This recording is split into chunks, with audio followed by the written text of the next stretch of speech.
And now in other news, indirect negotiations between Israel and the Hamas terror group in Gaza beginning to stall amidst the current Israeli political upheaval.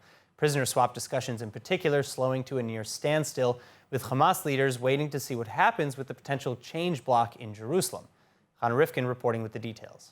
Speaking with anonymous defense officials over the weekend, Israeli media reporting a delay in talks for a prisoner exchange with Hamas. The unnamed Israel official explaining that Egyptian mediations haven't stopped, but have stalled amidst the pending change in Israel's government. Hamas allegedly waiting to see where the dust settles in the Knesset before moving forwards with a swap.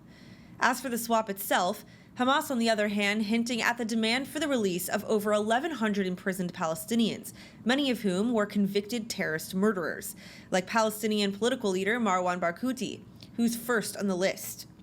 Israel, on the other hand, conditioning the rebuilding of the Gaza Strip with the release of 4 Israelis, 2 live civilians and 2 slain IDF soldiers, whose bodies were captured in 2014.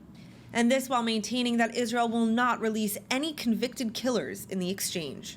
Then finally, Egypt for its part working to keep the peace and to increase the flow of aid into the Strip. So far, huge convoys of engineers and building equipment, including bulldozers, cranes, and trucks, lining up to make their way into Gaza.